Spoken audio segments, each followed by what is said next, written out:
All right, well, this week was different. I managed to triple my monthly overhead. So let's get into it, right? All right, money, money, money.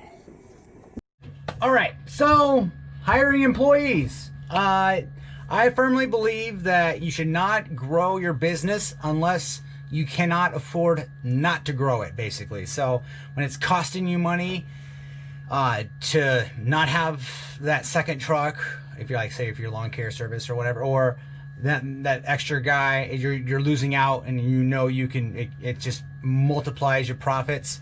That's the only time I would say grow your business, especially being a small business. That's why so many fail. You know, I think, what is it, like 95% fail within the first 5 years, because people get enamored with, you know, growing and growing and growing. And anyways, so I got to a point where I was losing money. I could not keep up with my work demand, and it's work that I really wanted because it's profitable, know how to do it, and it's just time. So I hired two. I was just going to hire one, but I hired two full-time employees. They are 40 hours a week. I guarantee them 40 hours a week.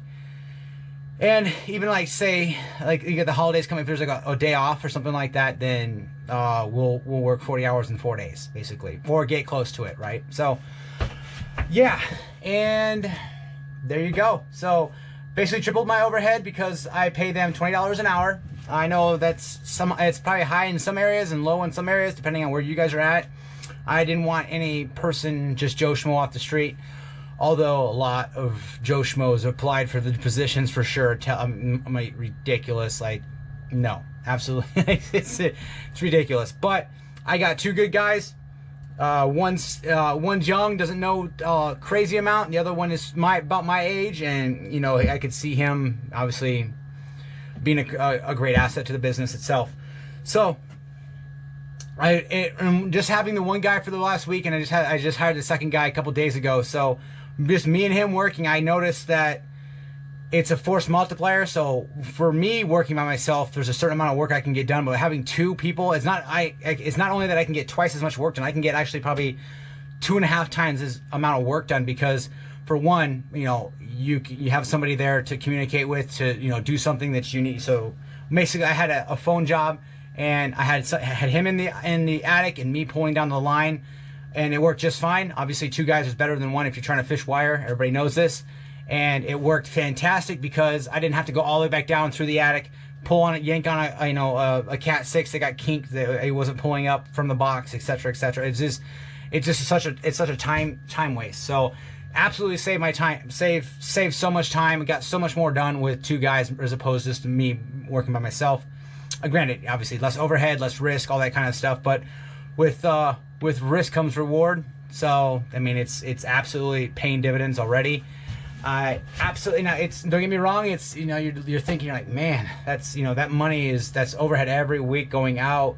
And you kind of think about it, you're like, well, I mean other businesses do it, right? So I mean, what makes, you know, if I'm being cautious and I've waited this long, then hey, let's pull the trigger and just take care of it. So overhead obviously almost tripled, including obviously my dump trailer. So it's business is growing, and it's absolutely taking off, and I've got a lot of business ahead of me. So I could not afford not to have employees, and you know, crew members. It's nice to have crew. I can literally leave a job site and go do something that I need to do, and then production still keeps happening. Like I left today to go dump the dump trailer, and stuff kept on getting demolition. You know, production didn't stop because I was doing something else. You know, obviously I'm making money dumping the debris, but you know, progress still happens. So it's great. It's absolutely, it's great to see. And my job sites are way better for it. My customers are way better for it, just because I have, you know, full-time employees. They're there all the time, and you know, so far I have not had a problem with these two at all. They've showed up early or on time. I don't need to say much to them as far as, you know, not, you know, being respectful. I actually got a compliment from one of my customers today about the one employee and how he was, you know, talking to the other employee, trying to teach him all that kind of stuff. So it's great to hear. Fantastic. And they're, you know, my customers like them. That's what obviously is great. You know, they don't look like they're straight off the street and, you know, always smoking and joking and all that kind of stuff. So Now, hiring is a different. I do not like hiring. It is absolutely one of my least favorite things to do. Just sifting through people. I did hire one guy. I went actually and met the guy at a gas station. Did not like him, but I told myself I just needed a laborer. He said he was a laborer. Little sketchy, but I was like, I can't just, judge a book by its cover, although, a good cover doesn't hurt, so, but I told him, I was like, all right, no problem. He's like, give me, he was working at the time, so I told him I'd give him 2 weeks to, give us 2 weeks notice, then at $20 an hour. And there's a couple things, obviously, red flags right off the bat. He didn't have his own, my ad said, you have to have your own transportation. He did not have his own transportation, so therefore he probably didn't either read or comprehend the actual ad itself. But at the time I was like, hey, he lives really close to me, so I could probably, I could give him a ride for a little bit. So another thing was he was asking for cash, which was a big red flag. But again, I was like, hey, he was the first person. I have been trying for a little while. Nobody, nothing was actually happening as far as quality candidates. So I was like, all right, yeah, no, we don't do cash. It's, right now at $10.99. You say, give me, you check, we pay weekly. That way I can deduct it and I don't get taxed on it. And he agreed. And then we parted ways, shook hands, parted ways. Actually, I don't think we shook hands because of the whole COVID thing, but parted ways. And he was in contact with me pretty much every day. And then I told him to start on a Monday. I think this was last Monday. And then I corrected myself because it was a weekend, or it was a holiday, and so I told him Tuesday. And then he's like, all right, no problem, Tuesday, 8 a.m.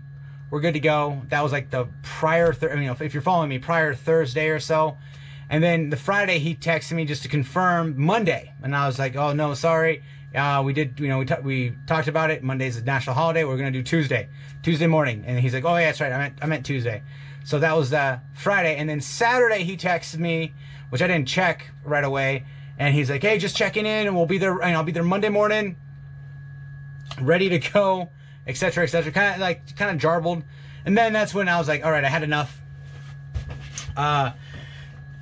If you can't read your own text message and text history, and you can't comprehend that, Monday's a national holiday after I explained it twice, first time was my mistake. I get it. I corrected myself a couple times.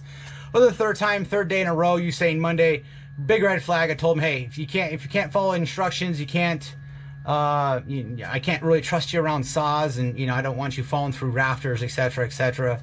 And then, that I was like, hey, this is not going to work out if I have to keep repeating myself over and over and over again. It's not going to work out. This is a dangerous work environment. It's a liability, and I don't need you being a liability on my crew as an employee.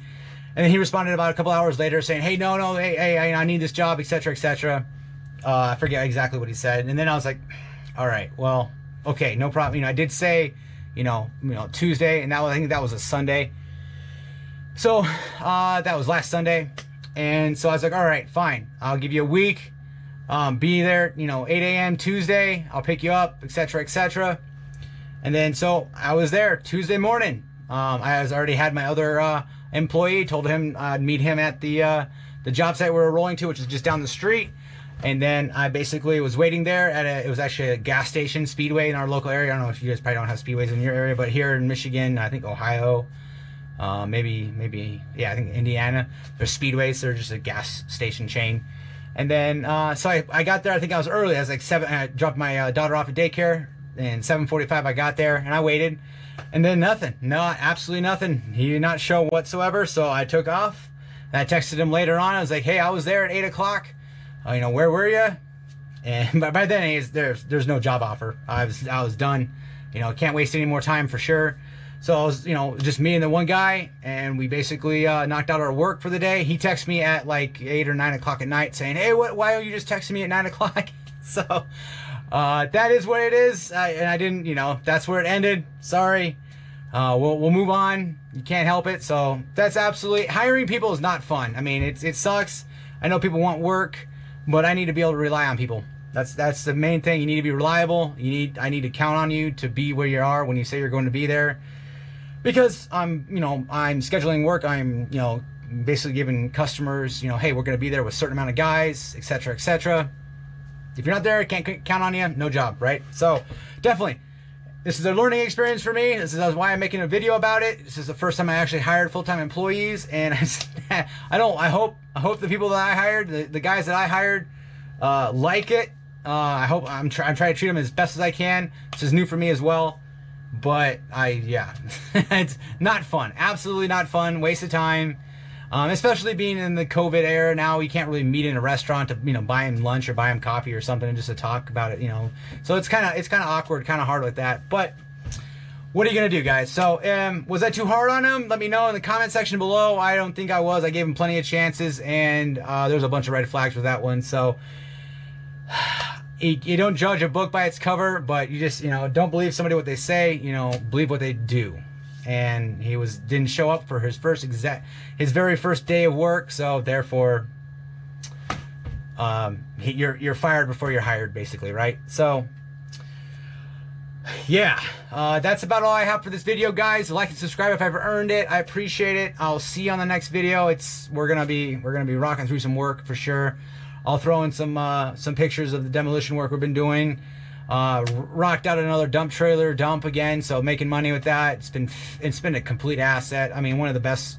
It's not paid for itself yet, obviously, but it is super convenient, and just the amount of level of stress it just relieves from just having to schedule, worrying about if I'm not done with the dumpster before they're going to charge me extra time. It's nice. It's absolutely nice. A very, very good asset, and again, yeah, absolutely. Money well spent. I would highly recommend it if your business is in need. Highly recommend. I understand some businesses are not, but we're growing. So I just need to keep trucking. We'll keep saving, and maybe buy a bigger truck so we can load it to the gills. So I think we've pulled out about 5,000 pounds. Or no, wait, I think 7,000 pounds of debris so far. So besides the actual 20-yard dumpster I had prior to this, so. We're working pretty good. So like and subscribe. I'll see you guys in the next video. I appreciate it. Take it easy and have a great rest of your weekend. Thank you. All right, time to pull forward.